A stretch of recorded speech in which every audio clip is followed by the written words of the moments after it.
The Center for Educational Media and the College of Education at Middle Tennessee State University are proud to offer professional development to K-12 educators in Tennessee through our online video library. These videos are aligned with standards set by the Tennessee Department of Education. For more professional development videos, check out our website at cem.mtsu.edu.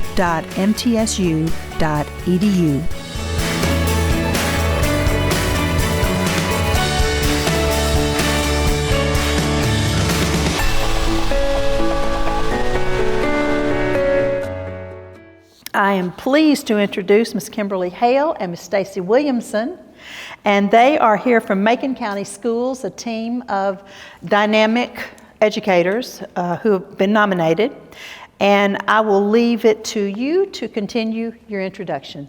Perfect. Thank you. First of all, I want to thank you all for the opportunity to be here today. I appreciated the nomination to come speak, and I look forward to talking about collaboration between general and special education. So I will begin by telling you a little bit about myself, and then I want you to have an opportunity to hear about Ms. Williamson.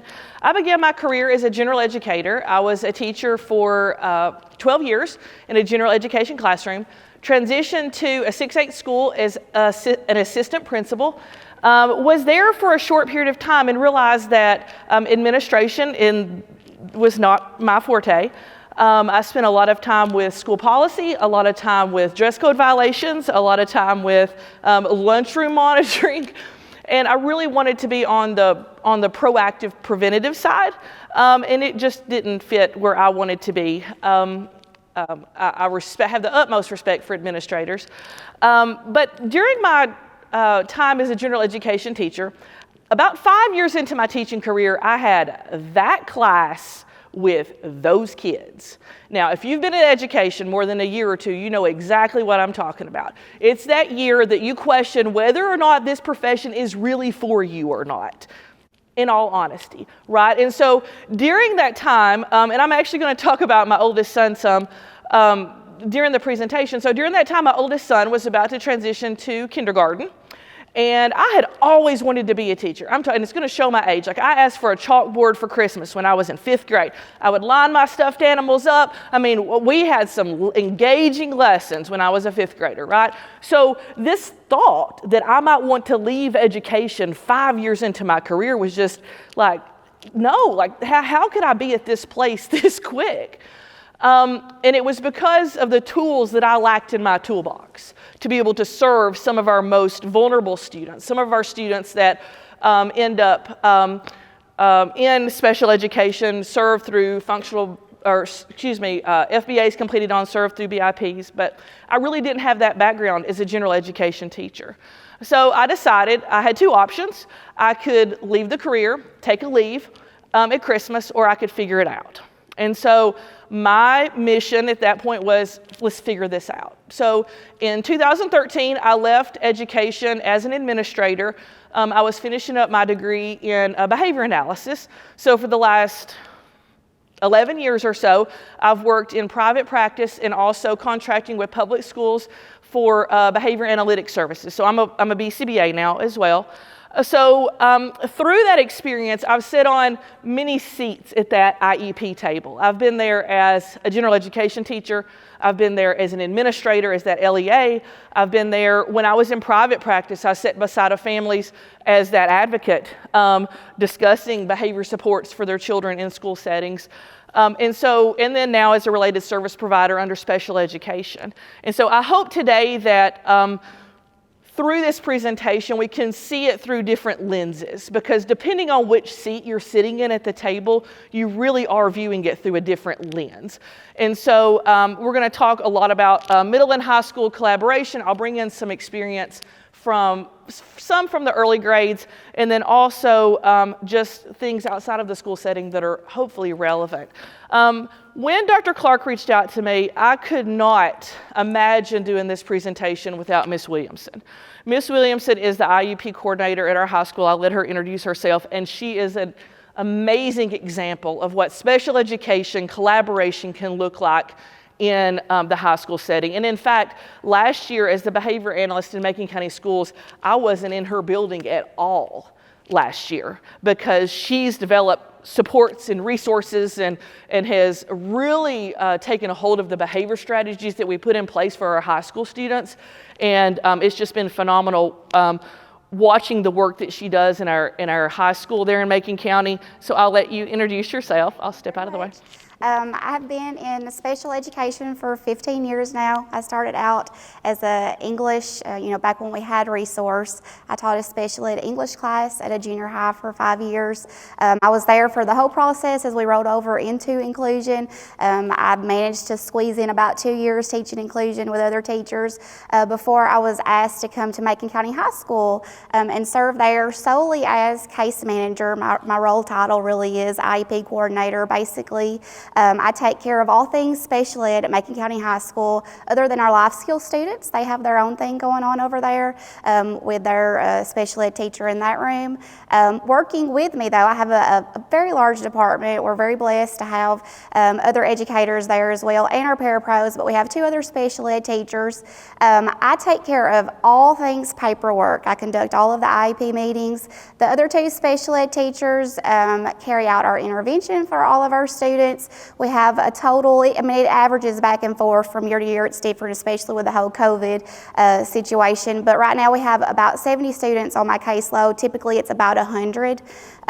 Then we have 6 parapros. One of them serves solely as our special ed secretary.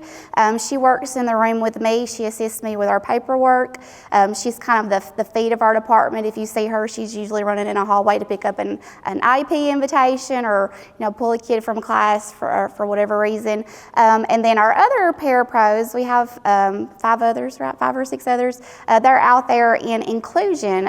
So we have inclusion supports for Algebra 1, Algebra 2, Geometry. We have it for biology as well, English 1, English 2, English 3, and English 4.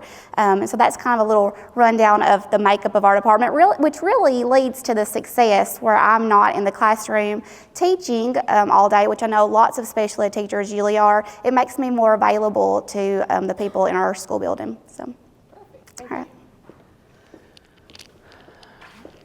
So when we began talking about the topic collaboration in middle and high school, I have been to so many conferences and so many sessions, and I value research. I really value research. But there's a place where that translation between research and what's happening in our classes and our schools every day, sometimes there's a disconnect, right? And so I'm going to throw out a few things research, but really I want this to be real. I want you to be able to take away, or hopefully, if nothing else, us be able to have a conversation at the end of this about what is really going on in our schools right now with collaboration. What's working, what's not working, and that really will be a big part of Ms. Williamson's part of this at the end. And then areas that we can improve, areas that we need to have celebrations that we have the successes. But why collaboration matters, and I really appreciated the presentation this morning and talking about collaboration and inclusion. Shared responsibility for student success. It supports inclusive education practices, increases understanding of diverse learning needs, enhances professional growth for both special and general education teachers. So, in short, it's common sense, right? If you have different teachers serving the same student, it makes sense for us to talk. Now, one of the things, if you do look at the research, it says there's a very broad kind of definition of what collaboration even is in schools. Is collaboration these, hour-long meetings where everybody's on the same page and talking, or is it, and Miss Stacy, I think, is gonna talk about that some a little bit later. Is it, an email or how that's set up? And we're going to talk about some specifics on what that can look like. We know that a lack of collaborative effort can negatively impact student success, so that makes sense, right? So the question is, then why does it seem to be so hard sometimes, right? It is. It can be hard sometimes. So most educators will report that they value the collaborative process. But the time, we're going to talk about that later. The time to be able to do that effectively is really difficult. So a little bit later, we're going to talk about you need 2 components for solid collaboration. This comes from research: knowledge and willingness. And we're really going to talk about both of those. And I think if you've been in a classroom as a special educator or as a general educator, as an administrator, we need to wrap our mind around who has what knowledge and what they can bring to the table, and then the willingness piece too. And we'll talk about that a little bit more later as well. So another why this is so important, there were some statistics out of the Office of Special Education that said that 60% of our students will be in general education 80% of the time. Okay, so most of our students are going to be served in general education. That's a lot of time in general education, which is a beautiful thing with inclusion. 95% of the students will be served in general education at some point. So it may not be 80%. But so when you walk into a school building, 95% of those students will be in general education at some point. But as we know, a significant population will be under this special education umbrella. And so we're going to talk about how to navigate that world in special education. So, my oldest son loved, when he was younger, those little connecting blocks. Okay, we'll avoid using trade names. Little connecting blocks that were red and blue and green and all the colors, right? And so he loved to build with those. And every year for Christmas, he would get more of those, and more blocks, and more blocks, and more kits, and more blocks, right? So if you look in our bonus room, we have this shelf in our bonus room. And on this shelf, we have one end of these structures, items, things that he's built, that you can pick them up and you can move them around. And generally, if you sit down with them, you could have a box and you could replicate it. And it's just the same thing, right? Like we could do this. Like this is, and so a significant number of our students kind of fall into that world. With the right building pieces, we build a structure, you can pick it up and, you're good. But on the other end of our shelf, there are much more intricate structures, right? So when you build with these little connecting blocks, they have these little thin mats, right? It's like a little green mat and it has little knobs on it, and you can start building on it. Without that mat underneath those, if you were to pick it up, it's going to start falling, pieces are going to start falling off, right? So I've got, maybe it's like a little house and it's got little flowers. There's a gap between the flowers and the house, so if I separate the two, it's all going to it's not going to be the same. So what I want you to think about today is how in special education we are building structures that have the support that they need to be successful, okay? And we have phenomenal, tremendous power in special education to bring resources to our schools and to our students. And so my question is, what are we building and how are we building that? And we're going to come back to this just a little bit more. So understanding the expertise of team members, and this has been hit on throughout the day already. So I never realized when I was a general education teacher, and I was in the general education class, like I said, for 12 years, I never really truly understood when I was at an IEP team what I was supposed to bring to the table, right? Like I knew I was supposed to be there to, they would ask me questions about our curriculum, or they would ask me questions about maybe how long will a child or a student typically sit in their seat for this amount of time. But I really didn't understand that. No one had taught me that in the general education programs that I came from on what I brought to the table. And as an administrator, yes, we had classes on special education and all the lingo associated with it. But really so I think one thing I want us to do today is to be able to take away and look at what each specialty area brings to the table. Now, we know that there's other people on the IEP team. We have families, and I would argue that the parent is a specialist on their child, and that's been mentioned already today. I know my babies better than anybody else knows my babies. Now, I may not know their curriculum better than what they know, but I know my children. And so as special educators, have you ever really said and thought, you are the expert? Has anybody made, I'm sure there's some that have, but do you really internalize that? You are the expert in your field, in your building. Okay, I really want you to own that. And when you go into the meetings and when you collaborate with your team, because I remember when I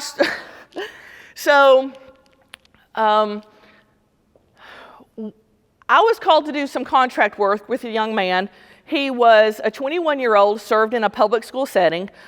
His placement was actually from 3 to 5 in the afternoon due to really severe behaviors, self-injurious behaviors and physical aggression toward others. That was his time. And when I walked into that room as a behavior analyst, guess what? Guess whose feet are held to the fire to figure out what's going on? In that moment, you have to become the expert, right? Because people are looking at you for those answers, right? So and I'm not saying this to put additional pressure on you. I'm saying this to support you and to help you see the value that you bring to the table when we sit in these collaborative meetings or when we're in formal IEP meetings.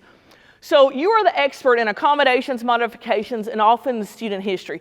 So my son, kind of going back to this with the connecting blocks. So he had all of these different structures he built, right? And then we had this box of pieces.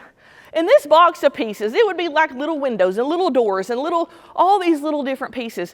Guess who knew that box, those building blocks better than anyone else in our house? He did, right? And so as a special educator, you know the building blocks that are available to us better than anyone else.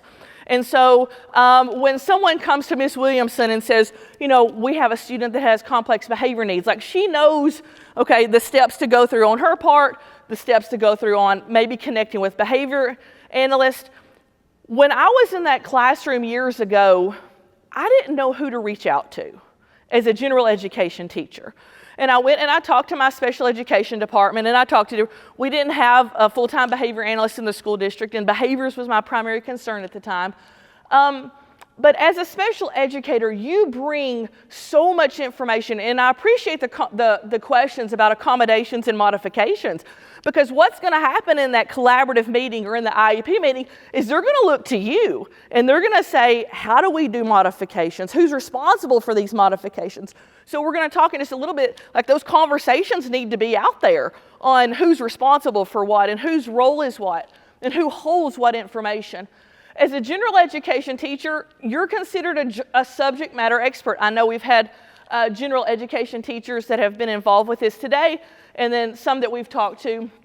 Outside of this, you're the subject matter expert. So Ms. Stacy can go to some of her high school teachers and say, what would you expect a student at this age, at this level, to be doing in your classroom? And then we can develop a vision for what that looks like.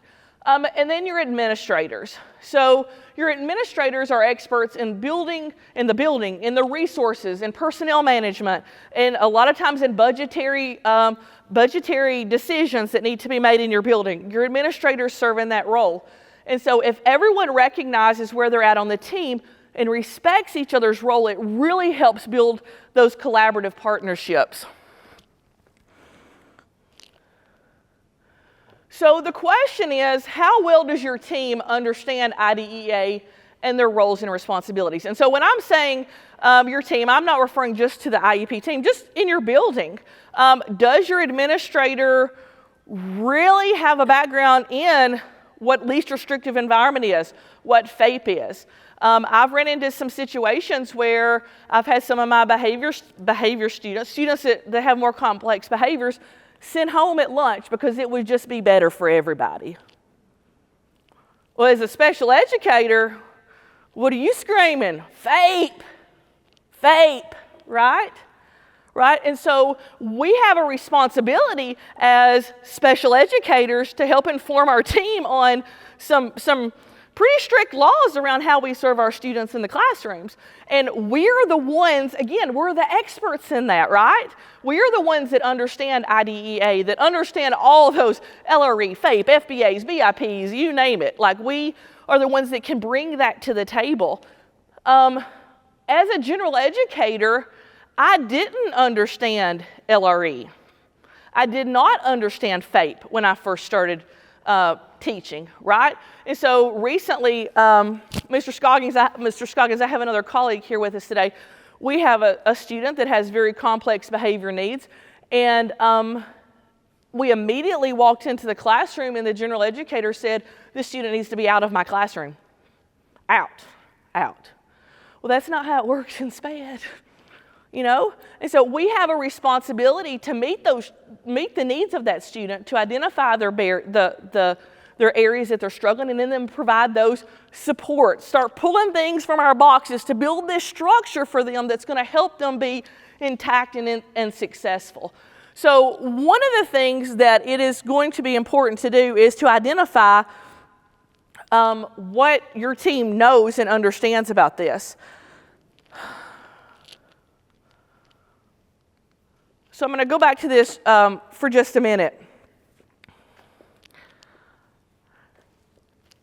In talking about, and again, I respect every position we have in our schools.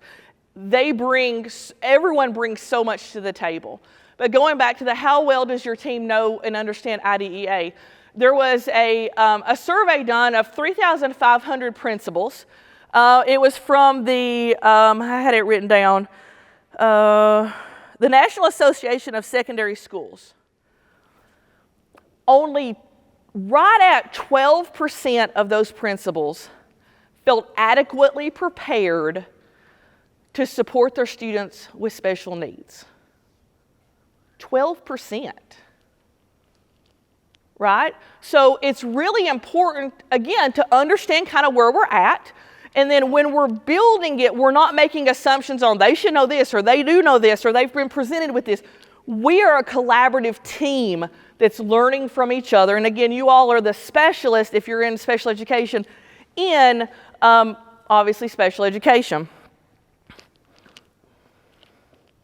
So building trust and respect. We want to foster a culture of mutual respect and support, common sense, right? Acknowledge each other's challenges and contributions, commit to ongoing collaboration, and provide meaningful input. Now, that sounds good, right? Like, oh, if we could do that every day, that would be. The reality is it's not always that neat and tidy, okay? So how can we build trust? How can we do that? You know, it's not, if I have maybe a new teacher in the building that I've never worked with before as a behavior analyst, and I go in and I start just, you need to do this, and you need to do this, and you need to do this. Is that going to build trust? No. And Miss Stacy, I don't know if she'll talk about it later. She's got particularly in the behavior world, again, that's where I'm at right now. She has a few tools in her toolbox. If she there's about 2 or 3 things in particular with my students that she works with that have behavior concerns. If she implements one of those things, typically we start to see success in the classroom. You know how you build trust? Show people the stuff works, right? Like, have you got some tools in your toolbox that really work well? I can write a behavior plan that's 24 pages long based in research. Nobody's going to read it. It's going to be on, or they're going to read the first page of it. Like, it's real, y'all. Like, that's how it works. But if I go in there and I say, okay, the student is struggling at X, Y, and Z, here are 2 or 3 strategies they're very effective and they work.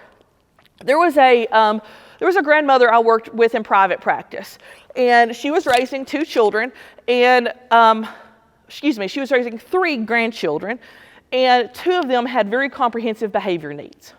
And I walked in and I kind of told her what we were going to do. I feel like I had a pretty good relationship with her. And I told her what she said, it's never going to happen. That is never going to happen. I was like, just give me a chance. Like, I'm not asking for you to say, yes, it's going to be beautiful. Just give me a chance. Let me show you. And so we sit down and I pulled out some of my thing. You know, I'm big on first thing contingencies. And I'm big, like, there's certain things that I use that are just best practice, working with all kids. But I sit down on the floor, and for 30 minutes, me and her 3 grandchildren played a board game. They exhibited good sportsmanship, like we finished the game. 2 of them lost. They accepted that. And she was like, I didn't go into the whole, I told you so. No. I was like, today was a good day. Let's celebrate today. Because I didn't know if the next time it was going to go quite as smooth as what it honestly, like. Have you been there in the classroom? Like, okay, well, today's a good day. Like, let's hope tomorrow is a good day. And then we go, wait, we've got 3 or 4 good days. And guess what? That's working. That's working. And so I would encourage you, if you're in the special education world, whether it's to do with behavior or academics, like there are some things, and I know Miss Stacy's going to talk about some, I keep referring to her as Miss Stacy, that's what I call her in the schools. Talk about some things that they do that have worked really well at the high school level with her students. But that's one way to build trust, is to show that the strategies that we use. So generally in the behavior world, we do what requires the least amount of effort for the most reinforcement. Just sit on that just a second. Little effort, biggest payoff, right? Like that's just humans. That's not students with special needs. That's not teacher. That's just, right? So if I have some strategies that I can share with a teacher that's going to be minimal effort. I'm not saying, there's some things that we have to do that are more effortful, but a little effort, but they really see a change and see that, like, that's when we start to get some more buy-in, right? So I'm bringing something to the table. One of the things when I was, again, behavior, one of the things that I always looked at when I went to work with a child in the home is if when I went into the home, the child would approach me and start looking in my bag. Because at that point, guess what they knew? Through me, you have access to good stuff, right? Guys, you have tools in your toolbox where those professionals can come to you, and through you, they have access to some good stuff. And so once we start recognizing that we bring that to the table in special education, and then the general education teachers are the same. They have things that through them you have access to some good stuff. And guess what? The administrators, when they start allowing that, maybe it's more time to plan, or they have access to good stuff. And so once we kind of get that all on the table, then it's much easier to build those collaborative partnerships. Don't make assumptions. We know what assumptions do, right? And so when you look at whether it's student behavior, whether it's adult behavior, whether it's collaborative behavior, typically there's one of two things going on. Remember how I said knowledge and willingness? Okay, well, I'm going to separate that out. And if you look at a student in your classroom, so this is something maybe you can take back, just a little snippet that you can take back to your students. Is it a skill deficit or is it a performance deficit? What do I mean by that? I have never had any training, anything in French, right? You can give me a French test, and there is no amount of, you could give me $3 million if I could ace that test, and guess what? I still can't ace the test because it's a skill deficit. In that situation, I don't need positive reinforcement systems. I need somebody to teach me French, right? So there's skill deficits, and then you have what we call performance deficits. So that's situations where I have the skill, but I'm not fluent in it. I don't demonstrate it with speed and accuracy. Right? So almost every situation I walk into with a child that has comprehensive behavior needs, whether they're in pre-K all the way up to I work with some adults in private practice. Is it a skill issue? If so, we got to teach it. Or is it a performance issue in that there's something, maybe they just haven't developed the skill fluently yet. They just need more practice, right? That's where your reinforcement systems can come in and be very effective. Effective communication. Okay, step outside the SPED world just a minute. How many of you know someone in your real life, not in education, just that is not an effective communicator? Yeah. Like, the reality is, we are not working in this bubble where everyone comes to the table as an effective communicator straight out of college, right? Like, that's a skill that we develop as an adult and continue. It's a lifelong thing. And so some members of your team are going to be quieter. Some are going to keep the challenges that they're facing to themselves more. Some are going to be much more vocal about it, right? And so when we talk about effect, yes, communication is so effective, but it goes back to building that trust and rapport. So whatever their communication style is, we can meet them where they're at with that. We have to be open and transparent. We have to have collaborative planning. I know Ms. Stacy's going to talk a little bit about how they do that, and receptive to feedback. You know, because I'm in the behavior world, if I have somebody that comes up to me like, that ain't working, like, I have to be able to say, all right, let's talk about it, right? And so I can't be so caught up in what I've said that I can't hear, that ain't working in my room, because every room is structured differently. So being open to hear feedback, everyone on the team, whether you're an administrator, whether you're, you know, if you are an administrator and your teachers come to you and say, I need more planning time, your immediate response shouldn't be, well, there's no way I can work that out. Just breathe a minute. Listen to what they're saying. Like, why is this so valuable? How is this going to help your school and your team? You know, I was an instructional supervisor several years ago. This was when I just kind of went into the behavior world, and I told him, I said, I really feel like we could benefit from some more training on behavior in schools. No, we got to focus on test scores right now. Test scores and behavior are inextricably connected. Like, you can't separate the two, right? You give a child, I had a student that I was working with that I got called in to do a behavior plan. When I asked him kind of where the child was academically, he was in the first percentile being given grade level content. Guess what that's going to do? It's going to lead to some behavior issues, right? And we've kind of briefly discussed that earlier. So we have to be open and being able to collaborate and hear and have hard conversations sometimes. Role clarity. Clearly communicate the vision. So what is the goal? And I know Miss Stacy's I'm gonna turn it over to her in just a few minutes to talk about kind of real world.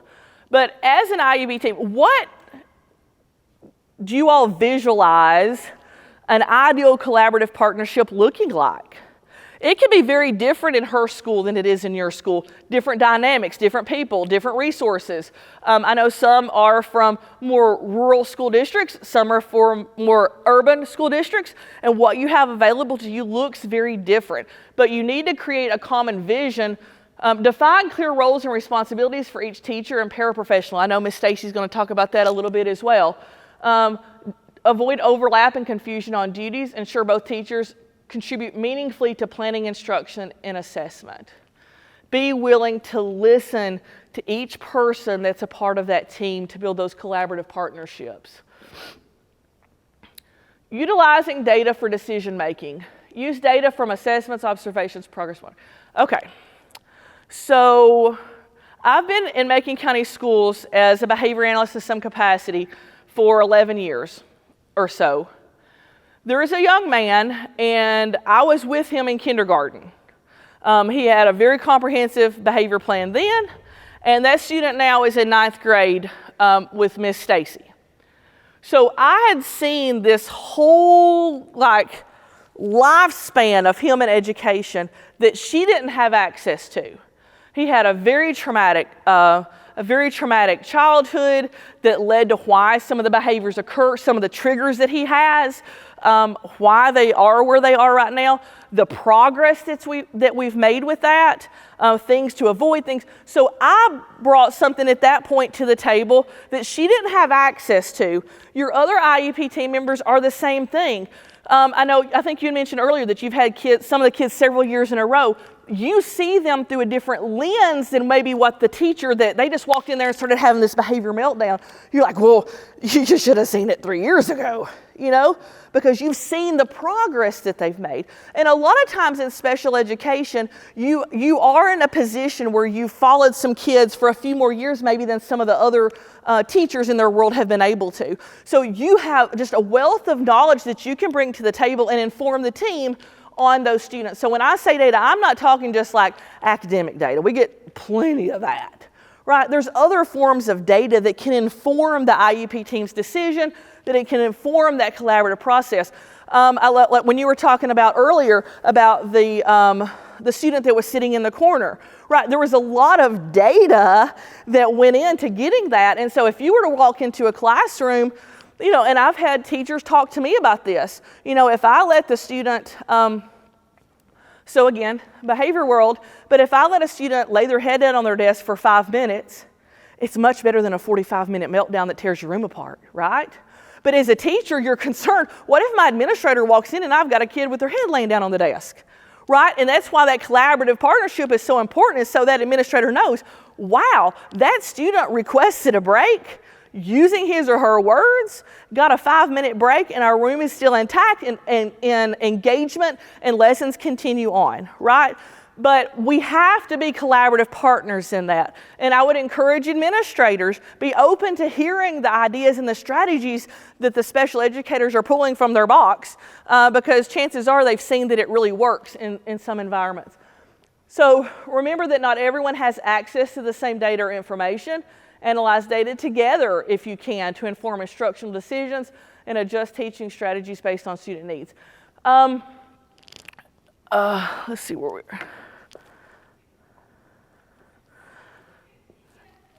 Essentially with this, just remembering what each person brings to the table and having conversations about that. It's so much more than just academic data in the special education world. Strategies that work, strategies that haven't worked, that can be shared with the team, and going into building that trust with maybe it's a new teacher, but you saw that last year this worked really well for that student. Being able to bring those things to the table. All right, so I'm going to turn this over to Ms. Williamson now. She really, I can't begin to speak highly enough of the work that she does in Macon County schools. I've worked in Southern Kentucky, Middle Tennessee, and the Upper Cumberland region, and I've never seen a special education department run as smoothly as what hers does. Again, she's just a wealth of knowledge, and I thank you for coming today and being a part of this. Yeah. I really can't take all the credit. We have a fantastic department at Macon County High School. Our parapros are phenomenal. Our other special ed teachers are as well. We're very fortunate to have worked together, a lot of us, for the past 10 years. So maybe in the beginning it didn't run as smoothly, but every year we've just continued to grow and get stronger. And so I kind of will start with our parapros, looking at what does special ed look like in a high school setting. For us, we start with our parapro placement, and we have one special ed teacher that goes out to the classroom setting. And so the first thing I ask them is, what are you good at, math or English? And so fortunately, about half of them are really good at math, and the other half are really good at English. And so it makes sense, right? If you are better at math, I put you in a geometry classroom. And the same thing for our English.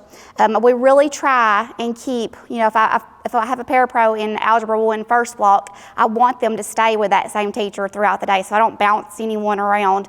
That way, when you learn the lesson in first block, by the time fourth block gets there, you know how the lesson as well as the teacher does. Actually, we are on a block schedule, so we have 4 classes in the fall, 4 classes in the spring.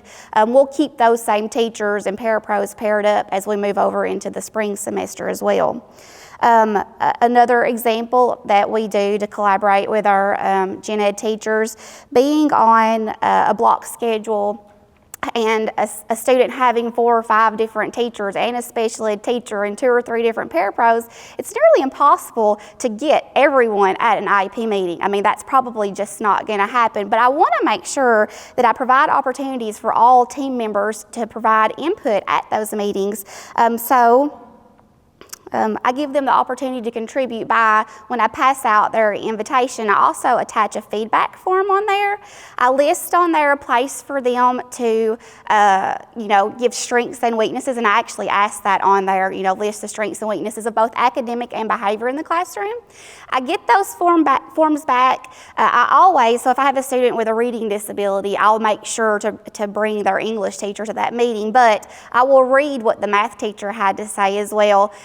Some of the comments I have to monitor a little bit. I don't necessarily want IEP meetings to just be negative stuff, right? But we do take that constructive criticism and continually try to work on it as well. And the students really love hearing what their teachers have to say about them, especially the positive stuff. The next one really is probably the most important, I feel like, or one of the most important, communication. Fortunately, with the setup that I had mentioned earlier, I am available to the teachers in the building, the principals in the building, the behavior person that's district-wide. I'm available to everyone at all times throughout the day, especially to my students. Some of the ways that I open up that communication for others, every single morning when I get to school, or I try and prepare it even the day before, I send out a friendly reminder email, and it tells the teachers, like, hey, by the way, don't forget you have an IEP meeting at 10:50 today. The teachers absolutely love that. They think of me every single day. They do not have to worry about, oh, what do I have going on? They just show up. I've told them about the meeting. I've even given them a little, like, hey, this is an annual meeting, or hey, we're meeting to do a re-eval. So they know what they're about to walk into. Let's see. After every IEP meeting, I will send out usually a follow-up email to all the teachers as well, to talk about good things from the meeting, maybe even some concerns that were mentioned, definitely recommendations that they could utilize in the classroom, basically anything that they might need to know that was discussed. My door is always open, which makes, of course, I mentioned earlier, I'm available to everyone. I have teachers that stop by every single block from the start of the day, the beginning of the day, after school, always. That's how we stay in communication. Of course, it's very convenient for my students, especially those with behavior concerns. They know, everyone in the school building knows that if a student asks for Miss Stacy, as long as it's not like in the middle of a test or even in the middle of lecture, let those students come to me. We head off a lot of behavior problems just because, or prevent things from escalating just because students have access to me.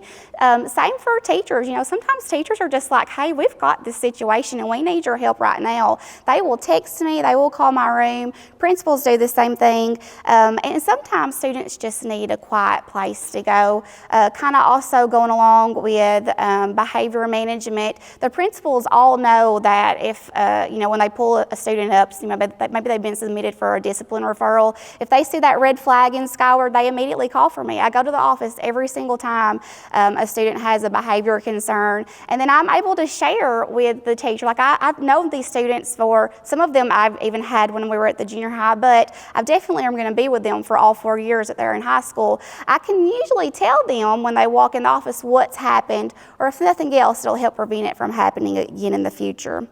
One of my favorite things that we do at Macon County High School is to celebrate the accomplishments together. So anytime anyone in the building compliments one of my students or says something good about them, I pull that student in my room right then. I tell them what was said about them. We get on the phone, we call home, we're bragging to parents, we're bragging to guardians. The general ed teachers love it just as much as I do. I have formed great relationships, I feel like, over the past 10 years just for focusing the emphasis on what are the students doing really well in the classroom. Also show appreciation for each other. I know it sounds pretty simple, and it is. Every single morning I have a general ed teacher that I teach. Well, he's one of our inclusion teachers, and in the beginning he would have just told you, I don't want to teach inclusion, I don't know enough about special ed, why am I having to do this? But over the past 10 years, he and I have grown a very strong bond together. And so every single morning he comes down to my room, he brings me and the parapro that's in my classroom our favorite drink, and he sits down with us for just a couple of minutes, gives us our drink, and then we sit there and we talk about the students that he has in class. We do that every single morning. There are zero behavior problems in his classroom. Students never fail his class because he takes that time to come to me and talk about the problems that he's facing. And then he runs into those problems, I'm able to offer him solutions to try out in the classroom. So. And then utilize Google Classroom. We're a Google district. Teachers are quick to add me as, I think that's just like maybe a viewer of the class or whatnot, but that gives me access to see what's going on in the classroom. There's discussion boards in there. The guidance counselors also use it. They're very quick to add me I think they just listed me as a student to each one of the different classes. All of our important information is pushed out through Google Classroom, especially you think about your seniors who are getting ready to graduate and all of the things that go along with graduation. That keeps me updated on it. I'm then able to call parents and help them keep updated with just, something as simple as, graduation practice, or we need to fill out this form online. Also, Skyward, I check grades in Skyward every single day. My parapros do, my special ed teachers do. We're constantly keeping a check on our students. You had mentioned or asked earlier about students. That's the daily struggle, right? What do we do? When you mentioned that, I couldn't help but giggle because that's all we ever do, I feel like, is, oh my goodness, someone has a 59, 60 is passing, we need to get, that grade up. My suggestion for you is we pull kids all day, every day. Sometimes a student just needs to sit with a special ed teacher or a parapro, especially if it's the parapro that's in that class. So, for example, English 2. I would want my English 2 teacher working with that student. And so, some way, somehow, we find the time. If it's in between class, if it's from the gym, if it's from Tiger Time, we're going to make time to work with that student. Knock on wood, we very rarely ever have a student fail a class at Macon County High School. But it's a team effort. So I do have one question for you, Ms. Stacy. So if you had, whether it's academically or behaviorally, I know there's some things that we do behaviorally that's worked really well. Do you have any recommendations? So on small things where you've seen a significant difference in the way the student was performing in your classroom, either behaviorally or academically? The behavior contracts and things like that, the breaks and things like that. So if all of our other things that that I had mentioned don't necessarily work out, we do utilize a strategy called a behavior contract, where I want this student. You can't fix a problem. I feel like even us ourselves, we can't fix a problem if we don't identify what it is that we need to do better in the classroom. My students come to me all the time like, what are you talking about? I got wrote up. I was just there, they don't realize what they did wrong. I need them to write it out. I will stay in my seat. I will not interrupt the teachers. I will remain on task. I will, do my work and turn it in. Once we do that, there are rewards for it. There are, of course, consequences as well. Usually we just follow the student handbook. But that has proven very successful for our students at Macon County High School. I do like to scaffold that, the reward part of it, not necessarily just one big reward. I like for my students to immediately feel success. As soon as we write that behavior contract, there's going to be something tomorrow, even if it is just verbal praise, that I'm going to reward those students for. But then I like a week-long reward, and I also like a big reward. So when I leave today, I'm actually going to have to drive to Crumble. I have a student we've been working really hard for the past week on having good behavior. If she can maintain that good behavior, she and I are going to have a Crumble cookie for breakfast tomorrow. But big, long-term, an example of a goal that high schoolers just live. It's like, what do high schoolers want? They want to go on field trips. And so if they can have really good behavior, if they can have got their Crumble every week or every month, then once a semester, I'll get with our life skills teacher, or I'll get with, someone. There's always a trip going on at the high school. And that student and I will plan a day and go on a field trip together. So. Thank you. It's always that easy, right? No. And so now we're going to transition to, and we've had some conversation about it today, it doesn't always go that smoothly, where the administrators are on board or things are going well for the student. And so those are the things we're going to finish up the presentation with today. So in reality, time is huge.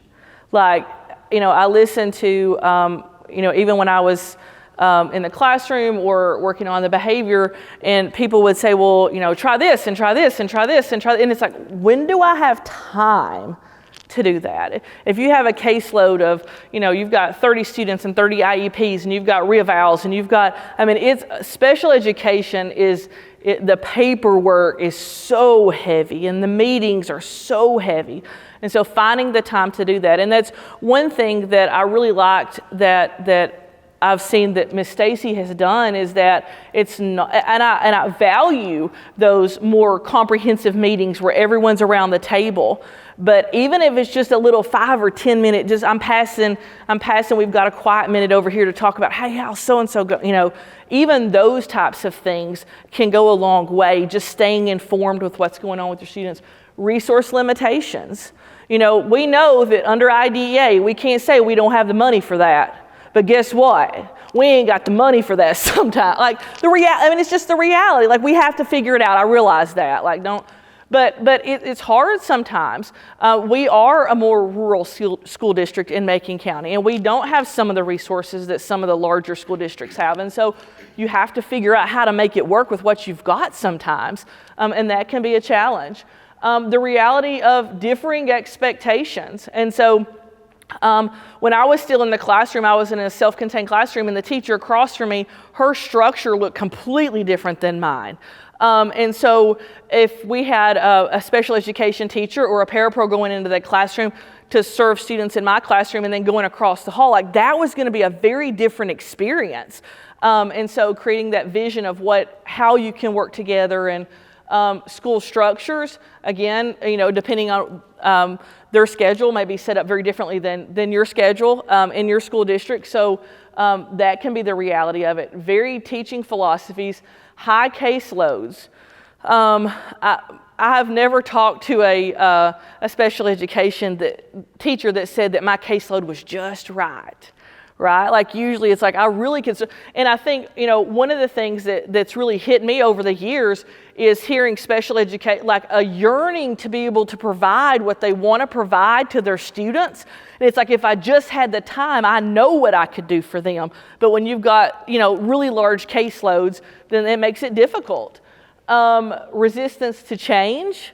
Particularly at the upper grades, the teachers have a general education has a particular way they want to approach their classroom, approach their instruction, and that can make collaboration challenging.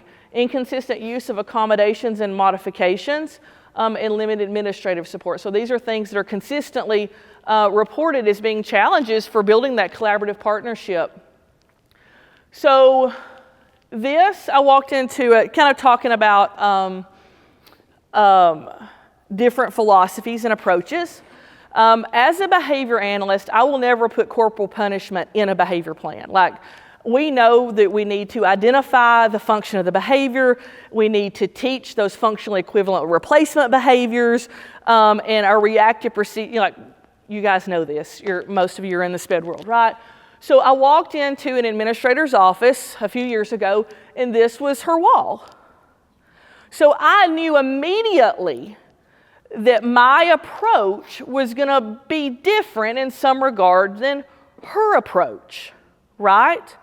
But we still have to find a way to work together.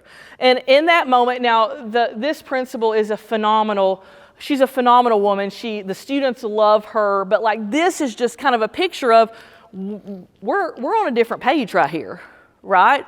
So that was one of those moments I had to have a conversation of, just give me a chance. Okay, I'm not just give me a chance. Let's try this. Give me a chance. And I still wouldn't have put corporal punishment in the behavior plan. But you see what I'm saying? I knew that it was different. I know that most of you all, or those listening, have walked into situations where you knew that your approach might not be well received. or maybe you're told it's not going to work, or, so that's the reality of it. So I asked Miss Stacy to give some examples of scenarios kind of a different sort. So maybe things didn't go how they hoped it would, and ways that we can navigate that in the special education world. Okay. So when she asked me to do this, I really struggled with what could we do better, or what could we have done better. I struggled with it so much that I had to walk down the hallway to my gen ed teachers and say, we got to talk. What have we done over the years that just did not work for us? And they're like, I'm going to need some time. I gave him my whole weekend, actually, and he come back to me and he was like, I'm struggling with this too. And the reason that we feel that way is because we don't just sit around when something's not working, we jump on it. Like, we're going to make that change right then if we have to. But we wanted to make sure what we did what Dr. Hill asked. So we came up with a couple of things. There were a few that were like, yeah, we probably could have done that better. So this is what we have to share with you. Be sure to outline roles, expectations, and responsibilities for both the gen ed and the special ed teacher or the parapro that's in the classroom. I know she mentioned it earlier, but kind of like, what does that look like? So at the start of every school year, the principal asks for all of, if you're an inclusion teacher, so the gen ed teachers who work with inclusion, special ed teachers, and all of our parapros, we meet together in the auditorium, and he kind of goes like, he and I will have met before, so we're kind of on the same page there, but he will share that information with the teachers and with the parapros, what his expectations are too, even from like the academic side of it. Of course, I'll share a little input as well, just best strategies that I've seen over the years. Probably one of the best recommendations that I can make to a gen ed teacher, they'll come to me sometimes and they're like, hey, your parapro is just hanging out in the back of the room. You're like, what's going on? It's not that they're just hanging out in the back of the room. They need a little bit of guidance. They don't want to step on the toes of the gen ed teacher. The gen ed teacher doesn't want to come across as bossy. And so we just need to have that conversation that it's okay to say, hey, this is what we're going on today. It would be great if you could help do this with the students, or could you do that in the classroom? And so I feel like just having that conversation at the beginning of the school year and saying, hey, don't be afraid to ask for help, to tell your parapros what you need, really has helped, moving forward. And so we do that every single year now. Also, don't swap parapros around from one subject or even from one teacher to another. When you find a good fit, just keep it. We have a biology teacher and a parapro who have worked together for 6 years. This was actually his suggestion. He's like, make sure you say this to them. He comes to me every single May scared to death that I'm going to take his parapro away from him, because I apparently did that once upon a time. I don't remember, but he does. He loves working with her because I'm like, well, what is it so good about this particular parapro? Because I think all the parapros are fantastic, is that they know each other. Like, she knows what he's going to do. He knows what she's going to do. They don't have to pre-plan before lessons. They just already know what's going on. She walks in the room and all he has to say is like, I'm teaching this, or we have a quiz today, or we're doing that, and she knows what to do. In contrast, something that is actually going on right now, we had a new parapro position this school year. She ended up in a math classroom. She does not like math. She's not very good at it. Thankfully, the teacher is being flexible. That's something we will have to fix or move forward for the next school year.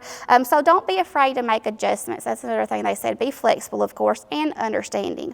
And then the last one is listen to the feedback from your teachers. They're the ones that are in there with the students every single day. And so I had a particular teacher come to me and they're like, the inclusion class is just not looking like what I had in mind. We're not over there's a certain percentage you can't go over as far as special ed students in a gen ed class, but there are ELL students in here. I've got this many 504s, we need some help. Please don't do this to us ever again. And so I took that feedback to our guidance counselors and to our principals. Of course, the teachers were talking to the principals as well. And we have actually listened to that. We have, for this particular school year, we've spread our students out. We've been very specific in our placement of them, of making sure that we don't have those big, large numbers falling into a class. And we are already seeing very positive feedback from that. So, and that's about it. So special education educators are master architects, skillfully constructing individualized support systems that empower students and build the foundation of inclusive learning environments. And I guess my takeaway, if there's a takeaway for today, is when we're looking at this collaborative process, is just really embracing what you bring to the table and being able to connect these pieces, because you have access to things or to resources, or maybe you're aware of them, that you can take to the general education teachers and build a really strong program for our students in inclusive settings. So we have a few minutes left, about 5 minutes or so. I would be, obviously, any questions for Ms. Stacy, thoughts on or challenges that you faced in your middle grades or high school setting, or just across special education and building that collaboration. And maybe we can discuss for a few minutes on, are there any strategies that we can put in place to help support success with that? So I'm new to the world of high school, and I'm having to work with push-in classes this year. And I wanted to know what do you suggest for your push-in specialists that helps? How can we help the teachers help the students? What do you most need from us? So you're talking about like the inclusion person who goes in, like the special ed support. Really, I think a lot of that falls on the gen ed teacher, like asking them what do they need. Of course, on my side of things, the first thing that I am going to do is make sure everyone knows who the special ed students are in there. I am going to inform them of everything they need to know about those particular students. I'm going to make sure my special ed teachers or my special ed parapros know what accommodations are going to be required in there, any behavior concerns at all. And then it's going to kind of really just be let's get in there and see how the first couple of weeks go. Typically at that point, the gen ed teacher will come to me and say, hey, we've got this concern, what should we do? So sometimes it just takes a little time.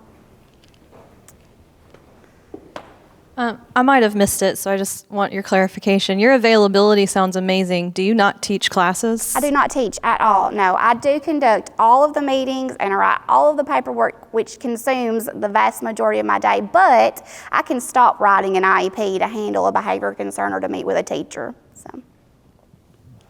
This is also for Stacy. We also have a block schedule where we have 5 classes in the first half of the year and then 5 classes the second half of the year. And I am math inclusion. I have 1 algebra 2 class and 2 geometry classes. So I have 3 different teachers before school, like the first half of the year, and 3 different teachers the second half. We have struggled because the second half of the year, I have 1 class that has 12 kids in it, and according to state law, it's only supposed to have 10. So my question is, they've told me that we also have a lady who only does the IEPs. They've told me that I have to test my kids every month because I have to have a data point for their IEPs. How do you handle the kids that don't have a math class? Why would we have to progress monitor them if they don't have anything to progress?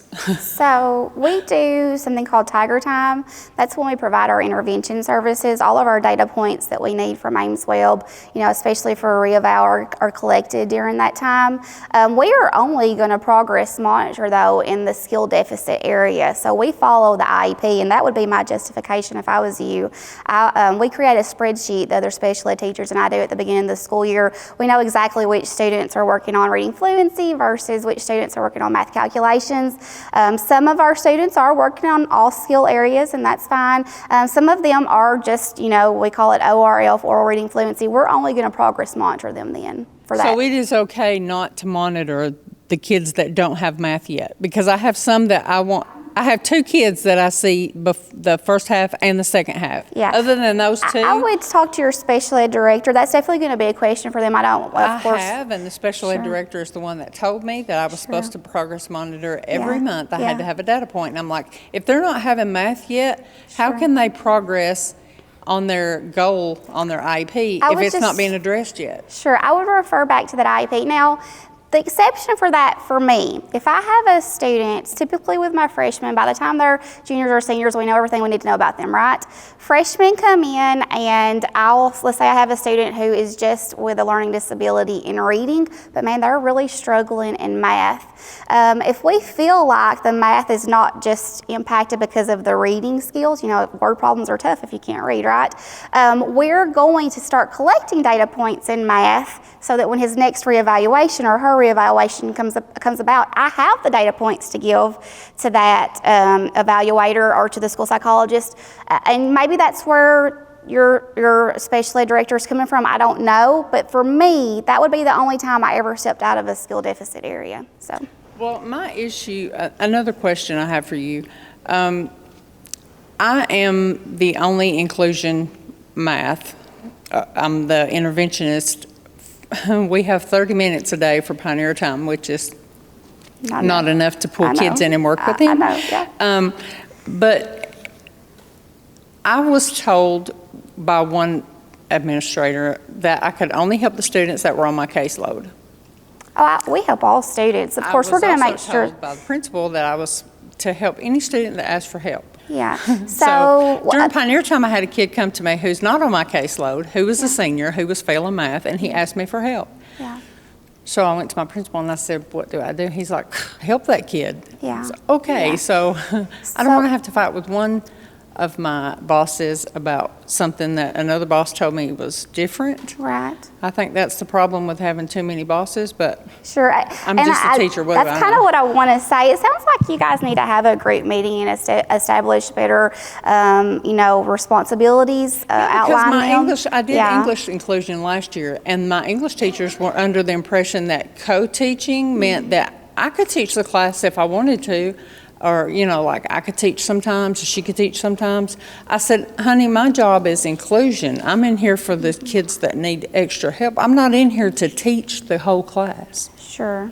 Yeah. So I think they're misinformed on what co-teaching someone asked me to means. teach geometry, it would be a disaster. I'm not certified to teach geometry. See, that's what I told them. I'm like, okay, my certification is not in math. So would walk into that room being willing to do whatever that teacher needed me to do as well. My first priority is always going to be my students, but I am never going to tell another student no, especially if I know the gen ed teacher's okay with it. You don't want to hold back those gen ed students. Like, we want those standards taught. We don't, special inclusion isn't designed for that. We're there so that our students have access to those gen ed standards. I wouldn't do anything that would go against that, if that makes sense. The kid that I helped, the particular kid, had an IEP, but he had math reasoning, which did not have an inclusion class. So I feel like that's why probably, I said, well, he has an IEP, but it might be a good situation to have an IEP meeting and discuss that. I would discuss that with team members. So do you have students that have inclusion for math reasoning? We don't have a math inclusion class for their senior year. Is that what you're Yes, saying? he is a senior, yes. Yeah, because it starts branching off into other things, like sales math. We have bridge math. The bridge math that they're currently in right now is really sort of like a combination of Algebra 1 and Algebra 2 geometry. Those students already have those very basic skills. The teacher does a fantastic job providing the accommodations. If students have a disability in math, they're still going to get those accommodations. They're provided by the gen ed teacher at that time. And then she'll just call for me if they need any extra help. So that for that student, if they're needing additional support, it sounds like that's going to be a team discussion. Okay.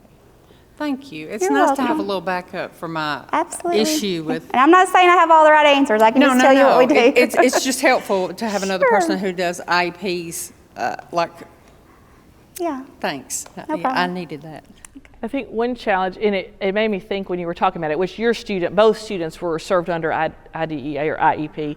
One of the challenges that we face too, though, is how that federal funds are allocated towards certain positions. And so, if I'm paid under federal dollars as a BCBA, I can't work with gen ed students because of how my money comes down the line. And so that can get a little, because the general education teachers and sometimes even the special education teachers are not aware of how particular some of those funding, and that's where your administrator can come in and say, this is why it has to be this way.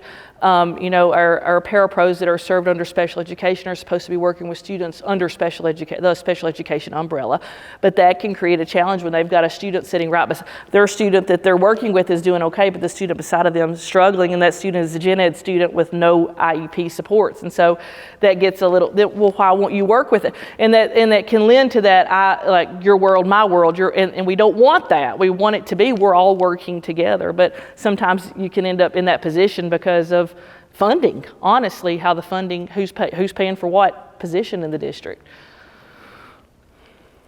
I'd also say you kind of get into the weeds of providing a special ed service when a parent has not consented to that. So you get into those weeds. Yes, exactly. Dr. Hale and Ms. Williamson, wow, thank you so much for this today.